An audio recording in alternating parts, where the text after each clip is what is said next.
தாவர சூழலியல்ல Henry J ஓஸ்டிங்கோடைய மிக முக்கியமான பணிகள் என்னென்னன்றத பார்க்கலாம். ஹென்றி ஜே ஓஸ்டிங் அமெரிக்காவை சேர்ந்த ஒரு சூழலியலாளர். இவர் 1903 மார்ச் 12 அன்னைக்கு யுனைடெட் ஸ்டேட்ஸோடைய மிசிகனில் இருக்கிற ஹாலண்டில் பிறந்தாங்க.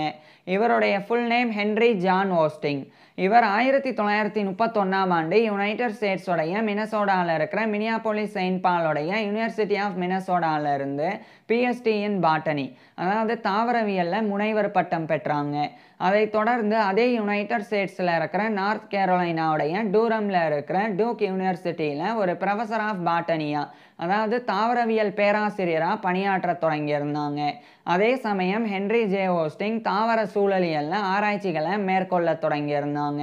அதாவது குறிப்பிட்ட தாவரங்கள் குறிப்பிட்ட சூழல்களை சார்ந்து எப்படி வளருதுன்றதை பற்றி படிக்கிறது தான் தாவர சூழலியல்.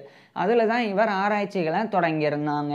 இவருடைய ஆராய்ச்சியின் ஒரு பகுதியாக எம்இ ஹம்ஃப்ரீஸ் அப்படின்ற ஒரு தாவர சூழலியலாளர் கூட இணைஞ்சு ஓல்ட்ஃபீல்டுக்கு பயணம் பண்ணாங்க. அதாவது ஒரு காலத்தில் விவசாயம் பண்ணி அதுக்கப்புறமா கைவிடப்பட்ட நிலம் தான் ஓல்ட்ஃபீல்டு அப்படின்றது. அதாவது ஒரு இடத்துல விவசாயம் பண்ணியிருப்பாங்க, அதுக்கப்புறம் சில ஆண்டுகளுக்கு அப்புறமா அந்த இடம் முழுமையாக வந்து கைவிடப்பட்டு இப்போ வந்து தரிசு நிலமாக இருக்கும். அதுதான் வந்து ஓல்ட்ஃபீல்டு அப்படின்னு அழைக்கப்படுது. ஸோ அந்த மாதிரி இடத்துக்கு போய் அங்கே இருக்கக்கூடிய மண்ணை இவரும் அந்த எம்இ ஹம்ஃப்ரீஸும் சேகரித்தாங்க. அதுக்கப்புறமா காடுகளுக்கு பயணம் பண்ணி காட்டில் இருக்கக்கூடிய மண்ணையும் ஹென்றி ஜே ஓஸ்டிங்கும் அந்த எம்இ ஹம்ஃப்ரீஸும் சேகரித்தாங்க. சேகரிச்சுட்டு போய் அதை ஆய்வுக்கூடத்தில் வச்சு இவங்க 2 பேரும் ஆய்வு செஞ்சாங்க. அப்போ அதிர்ச்சிகரமான முடிவுகள் இருந்தது. அதாவது அந்த ஹென்றி ஜே ஓஸ்டிங்கும் எம்இ ஹம்ஃப்ரீஸும் நுண்ணோக்கியை பயன்படுத்தி அந்த மண்ணை ஆராய்ச்சி செஞ்சு பார்க்கும்போது அந்த மண்ணில் நிறைய சின்ன சின்ன விதைகள் வித்துகளெல்லாம் இருக்குது அப்படின்றத கண்டறிஞ்சாங்க. இது ஆச்சரியமான விஷயமா இருந்தது. அதுலேயும் குறிப்பாக ஆயிரக்கணக்கான விதைகள் இருந்தது. அந்த அத்தனை வித்துக்கள் விதைகள் எல்லாமே வந்து வயபிளாக இருந்தது. வயபிளாக அப்படின்னா அந்த விதையை வந்து அப்படியே வச்சு தண்ணி ஊற்றுனா அது வந்து வளரும். இப்போ ஒரு மண்ணில் வந்து அந்த விதையை வச்சு தண்ணி ஊற்றுனா அது உடனடியாக வளர ஆரம்பிச்சிடும். அந்த மாதிரியான அழிந்து போகாத நல்லா இருக்கக்கூடிய விதைகள் இருந்தது. அந்த விதைகளுக்கு மேலே உரைகள் எல்லாம் இருந்தது.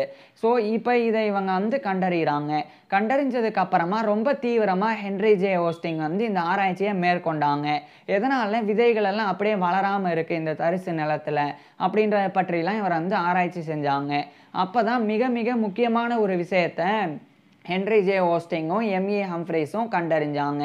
அதாவது அந்த தரிசு நிலத்தில் இருக்கக்கூடிய அதேமாதிரி காற்றில் இருக்கக்கூடிய மண்ணிலெல்லாம் காணப்பட்ட சின்ன சின்ன விதைகளானது அதுக்கு தேவையான சூழல் வரும்போது வளர்றதுக்காக அப்படியே இருக்குது. மேலும் அதுக்கு எந்த பாதிப்பும் வரக்கூடாது அப்படின்றதுக்காக அந்த விதையின் மீது உரைகளை வந்து அந்த விதைகளை வந்து உருவாக்கியிருக்கு அப்படின்றத கண்டறிஞ்சாங்க. இதை வச்சு பிளான்ட் சக்சஷன் அப்படின்றத ஹென்றி ஜே ஓஸ்டிங் வந்து விளக்கினாங்க. புரிகிற மாதிரி சொல்லணும் அப்படின்னா, இப்போ வந்து ஒரு விவசாயம் ஒரு இடத்துல பண்ணியிருக்கிறாங்க. இப்போ அந்த இடத்த வந்து கைவிட்டுறாங்க.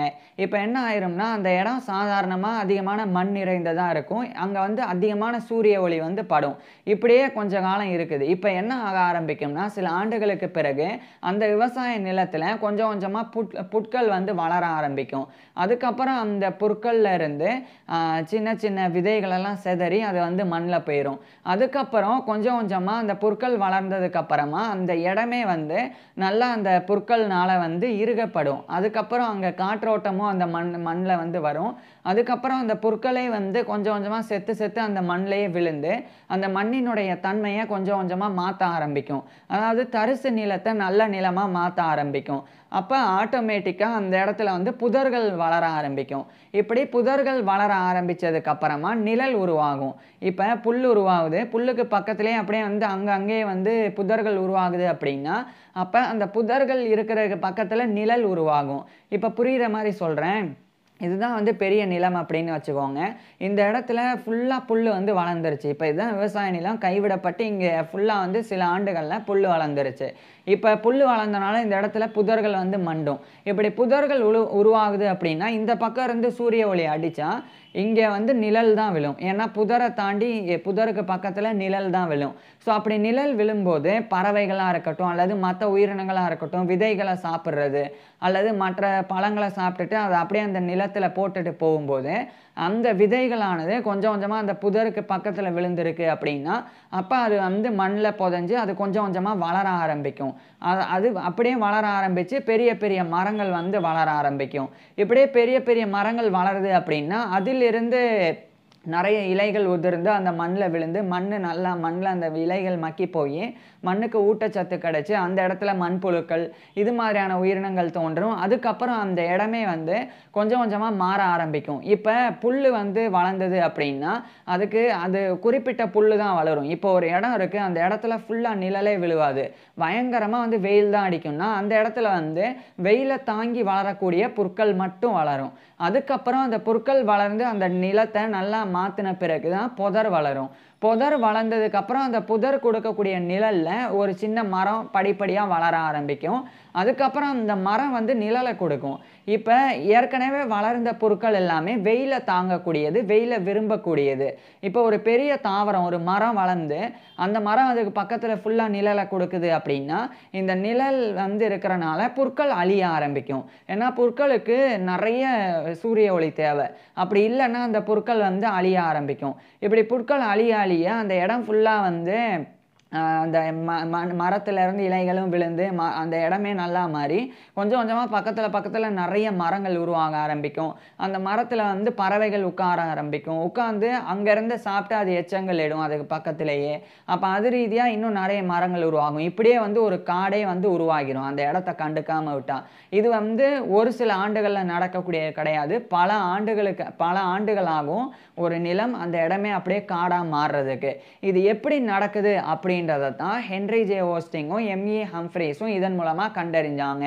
எப்படின்னா அந்த தரிசு நிலத்தில் இவங்க கொண்டு வந்திருந்த அந்த விதைகள், சின்ன சின்ன விதைகள், அந்த மண்ணில் இவங்க பார்த்த விதைகள், அதெல்லாமே வந்து தனக்கு தேவையான சூழல் வர்ற வரைக்கும் அந்த விதைகள் வந்து அப்படியே இருக்கு உயிரோட்டத்தோட. அதுக்கு தேவையான சூழல் கொஞ்சம் தண்ணி, மழை பெஞ்சு அதுக்கு தண்ணி கிடச்சிட்டாலே அந்த விதைகள் எல்லாம் அப்படியே புற்களாக மாற ஆரம்பிக்கும். அந்த விவசாய நிலத்தில் அப்படியே புற்கள் வளர ஆரம்பித்து அதுக்கு பக்கத்தில் புதர்கள் மண்டி அதுக்கப்புறம் மரங்கள் வளர ஆரம்பிச்சிடும். ஸோ இப்படி தான் காடு உருவாகுது. அதுக்கப்புறம் நான் ஏற்கனவே சொன்னேன், மரங்கள் வந்து நிழலை கொடுக்க ஆரம்பிச்சதுன்னா நிழலுக்கு அடியில் புற்கள் வளர முடியாது. அதாவது எல்லா புற்களும் வந்து நிழலில் வளராது அப்படின்னு கிடையாது.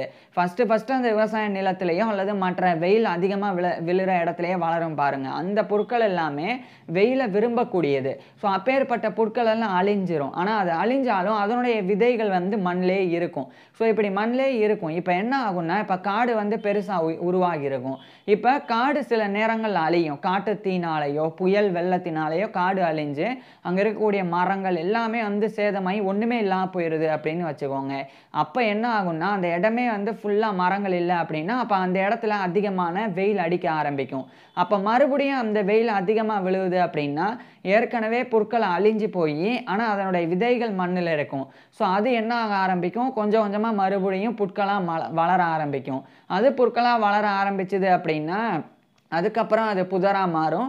அதுக்கப்புறம் சின்ன சின்ன மரங்களாக மாறி அந்த இடமே வந்து மறுபடியும் காடாக மாறி அதுக்கு இடையில் இருக்கக்கூடிய அந்த புற்கள் எல்லாமே மறுபடியும் வந்து அழிஞ்சு விதைகள் மட்டும் அந்த மண்ணில் படர்ந்துடும். ஸோ இது ஒரு சுழற்சி மாதிரி நடக்கும். இது இயற்கையின் அற்புதம். ஸோ இப்படி தான் வந்து காடுகள் வந்து அழிஞ்சாலும் மறுபடியும் அதை மனிதர்கள் ஒன்றுமே பண்ணாமல் விட்டால் அந்த காடு தானாகவே பல ஆண்டுகளுக்கு பிறகு மறுபடியும் உருவாக ஆரம்பிச்சிடும். ஸோ இது வந்து இயற்கை. ஸோ இப்பேற்பட்ட விஷயம் இதுதான் வந்து பிளான்ட் சக்சஷன் அப்படின்றது. ஒரு தாவரம் இன்னொரு தாவரம் வளர்கிறதுக்கு உதவியாக இருக்கும், இன்னொரு தாவரம் வளர்கிறதுக்கு உதவியாக இருக்கும். இப்படியே போய் ஒட்டுமொத்தமாக அழியும் போது ஆரம்பத்தில் இருந்த தாவரங்கள் அந்த புற்களினுடைய விதைகள் மண்ணில் இருக்கிறனால மறுபடியும் அது புற்களாக வளர்ந்து புதர்களாக மாறி மரங்களாக மாறி காடாக மாறும். ஸோ இது வந்து ஹென்ரி ஜே ஓஸ்டிங் வந்து கண்டறிஞ்ச முக்கியமான விஷயம்.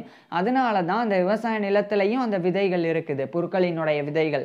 அதே சமயம் விதைகள் அப்படின்னா அப்படியே பெரிய பெரிய விதைகள் கிடையாது, அது ரொம்ப நுணுக்கமாக சின்னதாக இருக்கக்கூடிய வித்துக்கள் போன்றது. ஸோ அதெல்லாம் அந்த மண்ணில் இருக்குது. அதே மாதிரி தான் காட்டிலையும் இவங்க கொண்டு வந்த மண்ணில் புற்கள் இருக்கிறதுக்கு முக்கியமான காரணமும் இதுதான். ஏன்னா காட்டில் அந்த விதைகள் அந்த மண்ணில் இருக்குது அப்படின்னா அது காரணமே அது பல்லாயிரக்கணக்கான ஆண்டுகளுக்கு முன்னாடி அது வந்து புல்லாக இருந்திருக்கும். அந்த இடத்துல அதுக்கப்புறம் புதர் மண்டி மரம் வளர்ந்து காடாக மாறின பிறகு அந்த புற்கள் அழிய ஆரம்பித்து அதனுடைய விதைகள் தான் அந்த மண்ணில் செதஞ்சிருக்கும். அதுதான் வந்து உயிர்ப்போடு இருக்குது. இந்த காடு அழியும் போது மறுபடியும் இந்த காடு உருவாகிறதுக்கு அந்த விதைகள் தான் காரணமாக இருக்கும். இந்த ஒரு விஷயத்தை ஹென்றி ஜே ஓஸ்டிங்கும் எம்இ ஹம்ஃப்ரீஸும் கண்டறிஞ்சாங்க. கண்டறிஞ்சது மட்டும் இல்லாமல் 1940ஆம் ஆண்டு buried viable seeds in a successional series of old field and forest soils அப்படின்ற டைட்டிலில் ஒரு ரிசர்ச் ஒர்க்காகவே எழுதி அதை 1940 வெளியிட்டாங்க. இது வந்து பிளான்ட் இக்காலஜியில் ஒரு ரெவல்யூஷனாக, அதாவது தாவர சூழலியலில் ஒரு புரட்சியாக இருந்தது. இந்த அளவுக்கு பிளான்ட் சக்சஷன் வந்து இருக்குது, இயற்கை இவ்வளோ அற்புதங்களை காண்பிக்குது அப்படின்றது அதுக்கப்புறம் தான் புரிய வந்தது. இதை தாண்டி ஹென்றி ஜே ஓஸ்டிங் வந்து வில்லியம் டியூட் பில்லிங்ஸ் அப்படின்ற இவருடைய ஸ்டூடெண்ட் கூட இணைஞ்சு இன்னொரு ஆராய்ச்சியை மேற்கொள்ள தொடங்கியிருந்தாங்க. அப்போ ஹென்றி ஜே ஓஸ்டிங் வந்து 1940களுக்கு பிறகு இந்த பிளான்ட் சக்சஷன் பற்றி ஆய்வு செஞ்சதுக்கு அப்புறமா கோஸ்டல் டூன்ஸுக்கு போய் ஆராய்ச்சி பண்ண ஆரம்பிக்கிறாங்க. அதாவது இந்த கடற்கரைக்கு பக்கத்தில் மணல் மேடுகள் இருக்கும், அங்கே இருக்கக்கூடிய தாவரங்கள் பற்றி இவர் வந்து ஆராய்ச்சி செய்ய ஆரம்பிக்கிறாங்க. அங்கே வந்து வித்தியாசமாக இருக்கும். இப்போ ஒரு தீவை எடுத்துக்கோங்க, அதுதான் வந்து பெருசாக வந்து மனிதனால் கைப்பற்றப்படாத தீவுகள்.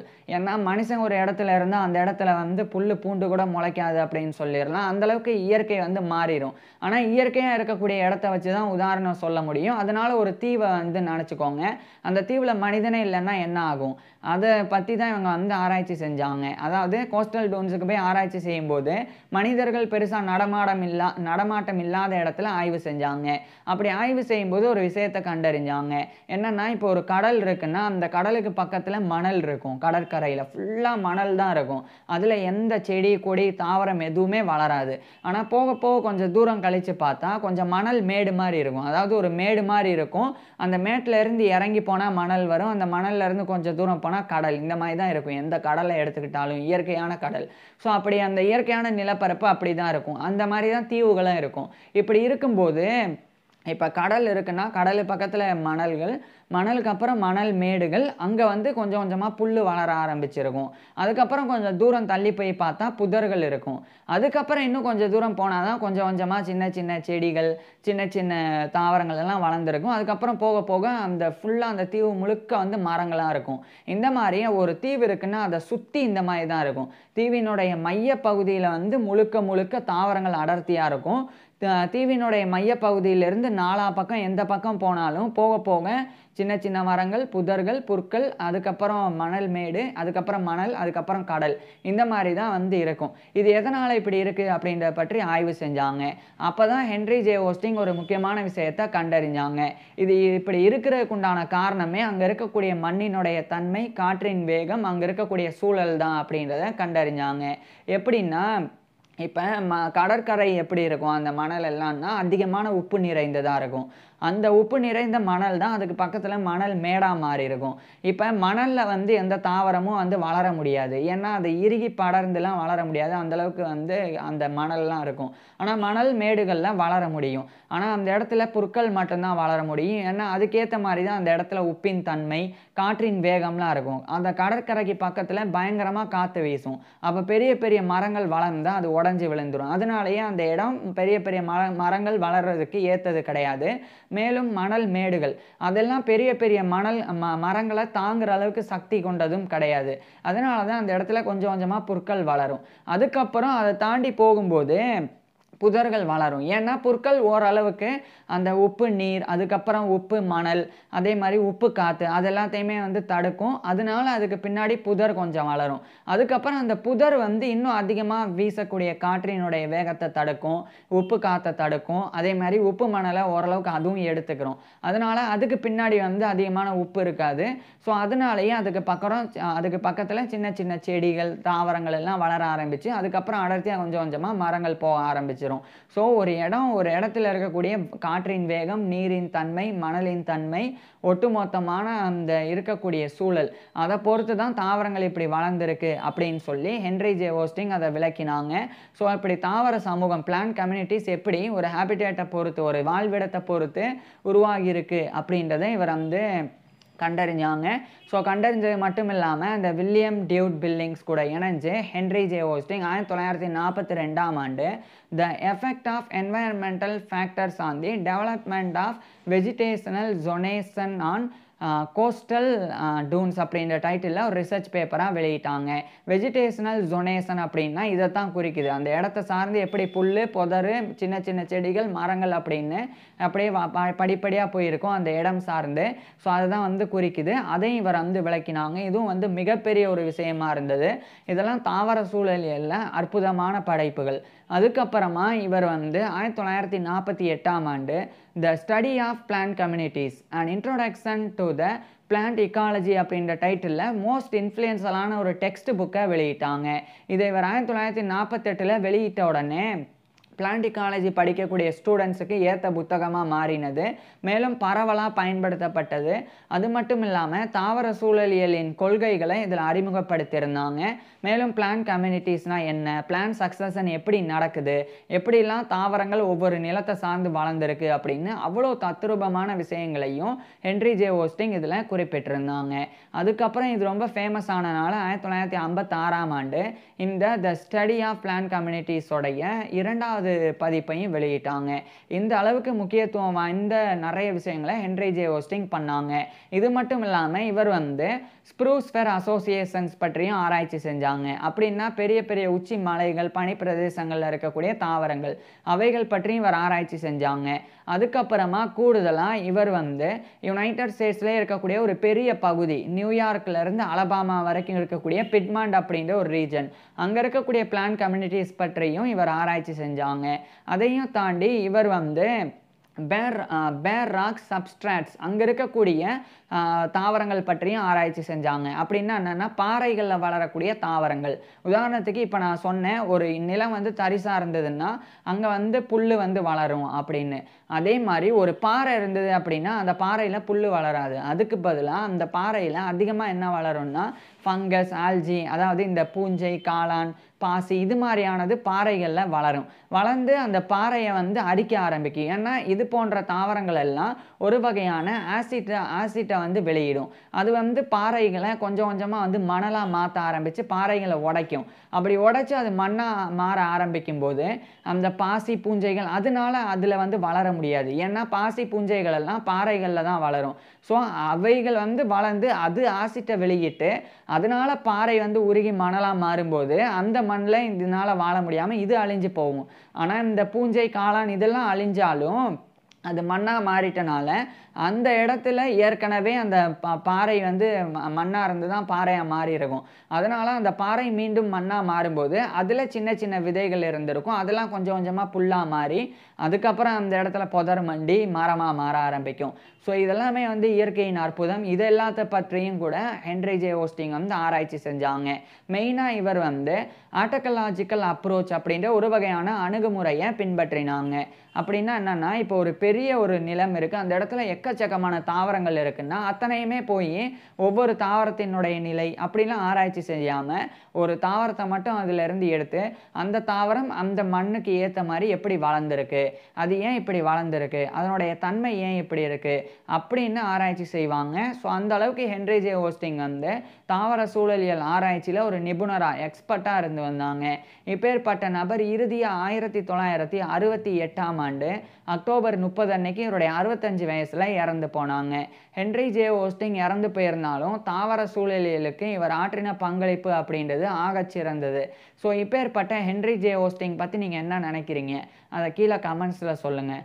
அதே மாதிரி இவருடைய ஃபுல் லைஃப் ஹிஸ்ட்ரியை நான் ஏற்கனவே பேசியிருக்கேன். அது இன்னும் நிறைய டீட்டெயில்ஸ் அதில் வந்து இருக்கும் இவருடைய வாழ்க்கை பற்றி. அதை தெரிஞ்சுக்கிறதுக்கு கீழே டிஸ்கிரிப்ஷனில் லிங்க் கொடுத்துருக்குறேன், கட்டாயமாக பாருங்கள். தேங்க்யூ.